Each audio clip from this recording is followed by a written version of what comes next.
Halo Fitness Mania, selamat datang di Dunia Aderai. Kali ini saya akan menjawab beberapa pertanyaan dari teman-teman yang paling populer, termasuk juga pertanyaan dari Mbak Cila ya. Yaitu adalah yang sebenarnya pertanyaan ini sudah terjawab dari berbagai video saya, tapi saya coba rangkumkan sekali lagi, mudah-mudahan bisa jadi reminder ya buat teman-teman. Pertanyaannya adalah, apa bedanya puasa dengan restricted calorie? Atau mungkin yang Mbak Cila pernah tanyakan yaitu apa bedanya dengan yang namanya kalori defisit begitu ya. Jadi seperti yang saya sering katakan, terjadinya defisit kalori itu lebih kepada sebuah konsekuensi, what we become. Jadi dengan investasi yang kita lakukan, konsekuensinya terjadi defisit kalori. Misalnya, Mas Ade saya sekarang udah nggak makan nasi lagi, terjadi nggak defisit kalori? Iya.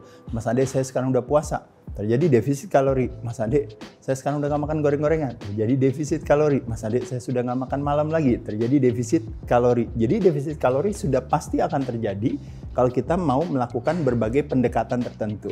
Ya, jadi sekarang pertanyaannya adalah, apa bedanya restricted calorie dengan melakukan aktivitas fasting atau puasa? Perbedaannya hanya lebih kepada ada istilah yang mengatakan namanya pilihan kata mempengaruhi rasa. Gitu ya.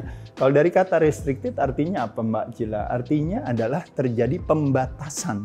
Nah kalau pembatasan itu melemahkan nggak atau menguatkan hati kita? Aduh, jadi nggak boleh ya ini ya. Oh jadi itu nggak boleh ya. Jadi ada sesuatu yang dibatasi gitu. Tapi kalau puasa, nah apalagi kita di Indonesia kaum muslimin dan muslimah, justru salah satunya yang menjadikan bulan tersuci di bulan apa? Ramadan. Ibadahnya apa? Puasa. Menguatkan atau melemahkan hati ketika kita berpuasa? Menguatkan. Belum ditambah ternyata puasa merubah sistem metabolik kita dari yang tadinya ketergantungan karbohidrat, akhirnya badan diajarkan untuk beradaptasi menggunakan lemak sebagai sumber tenaga. Nah, bukankah sesuatu yang menguatkan hati, apalagi ditambah lagi dengan berbagai informasi-informasi yang disampaikan di dunia Aderai ya teman-teman ya. Jadi nomor satu adalah yang satu menguatkan hati, yang satu melemahkan hati. Nomor dua, yang satu ada kepastian, karena kepastiannya adalah apa? Ada buka. Bahkan pada saat dimana tidak sahur sekalipun, terakhir makan jam 8, jam 9 malam, baru harus makan lagi besok pagi, besok malamnya karena nggak sempat sahur, kita masih tetap kuat bisa puasa 20 jam. Tapi tantangannya kalau dalam restricted calorie adalah kita nggak boleh makan ini, nggak boleh makan itu, nggak boleh makan ini, nggak boleh makan itu. Maka kita nggak tahu sampai kapan boleh, ya nantilah dikasih libur, ya nanti ya kapan-kapan ya. Pada saat itulah otomatis hipotalamus kita di kepala kita, dia tentu akan mengirim signal kepada badan kita untuk membuat satu respon atau reaksi terhadap hal tersebut. Jadi yang satu ada sebuah kepastian yaitu buka, yang satu tidak ada sebuah kepastian. Di sini di uncertainty yang lebih dominan, kalau di sini certainty yang lebih dominan. Yang ketiga yaitu adalah terjadinya bakar lemak pada saat puasa, karena ketika jendela makan kita lebih sedikit, nah pada saat itu jendela tidak makan kita lebih banyak, nah badan kan nanya, saya dapat tenaganya dari mana? Dia akan pakai lemak sebagai cadangan makanan yang dimiliki oleh kita. Nah, kebalikannya di sini tidak terjadi bakar lemak, terjadinya tahan lemak. Kenapa? Karena berhubung tidak ada kepastian dan berhubung istilahnya semuanya harus dibatasi, maka dia beranggapan adalah bahwa nanti akan terjadi starvation loh, bisa terjadi kelaparan loh. Oleh sebab itu, lemaknya jangan dibuang, lemaknya ditahan aja. Nah disinilah yang makanya kenapa beberapa kali teman-teman banyak sering, makanya kenapa saya katakan sehat bersahabat dengan pertemanan hati, sakit bersahabat dengan perlawanan hati. 95% orang yang diet gagal karena berkorban, karena perlawanan hati. Makanya kenapa yang ada turun dari from big fat woman become little fat woman but still fat woman.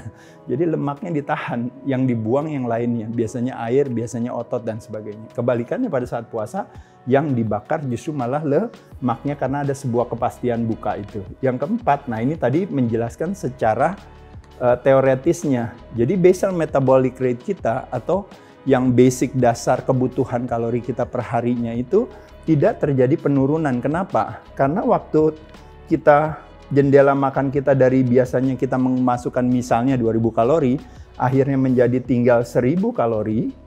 Nah, badannya akan bilang apa? Badannya akan bilang nggak ada masalah. Meskipun cuma 1000, tapi Anda tetap akan dikasih 2000. Dari mana? Dikasihnya dari 1000-nya tambahannya dari lemak yang akan dibakar. Makanya kenapa dalam strategi ini, makanya orang gemuk bisa mengadopsi fasting sebagai salah satu strateginya, Karena dia tidak menurunkan yang namanya basal metabolic rate kita. Badan begitu cerdas untuk tahu untuk dia akan menggunakan lemak sebagai sumber tenaga. Itulah gunanya yang namanya sebenarnya konsep berpuasa itu sendiri. Teman-teman nanti bisa lihat namanya stage of fasting itu tadi ya. Dari mulai yang tadinya 4 jam makanan dicerna, habis itu 8 jam lewat baru dia akan menggunakan si glikogennya, habis itu nanti lewat lagi 16 jam dia makan lemak dan selanjutnya ya. Jadi itu salah satu stage of fasting yang baik. Nah kebalikannya, pada saat dimana kita melakukan yang namanya restricted calorie, maka yang terjadi adalah 2000 kalori menjadi 1000 kalori, tapi apa yang terjadi teman-teman sekalian? Yang terjadi adalah 2000-nya kan jadinya tinggal 1000, dianya bingung, loh kok yang datang tinggal 1000, biasanya kan kita dikasih 2000.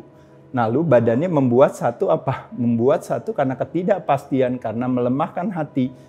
Akhirnya dia katakan, ya udah saya turunin aja kemampuan tubuh untuk membakar kalorinya menjadi 1000. Saya membuat penyederhanaan di sini teman-teman, tapi itulah yang terjadi. Nanti teman-teman bisa Google mungkin yang lebih teknis lagi dalam penjelasannya. Tapi secara umum saya membuat penyederhanaan ini hanya ingin mengatakan kepada teman-teman, sehat bersahabat dengan pertemanan hati. Ingat sekali lagi teman-teman sekalian. Dan pilihan kata mempengaruhi rasa. Jadi teman-teman silakan lakuin ini, teman-teman, atau lakukan ini. Lakukan dengan senang hati. Jangan lakukan dengan susah hati. Bukan berarti ini salah loh, ya. Tetap masih lebih baik daripada tidak melakukan apa-apa. Tapi maksud saya, lakukan dengan baik dan benar. Kalau mau melakukan restricted kalori tapi dengan senang hati, berarti bisa gak? Bisa. Jadi saya memang kurangin, tapi saya nggak masalah. Nggak apa-apa, saya kurangin ini, saya nanti alternatifnya dari tempat yang lain. Oke deh saya nggak makan nasi putih, saya ganti nasi merah.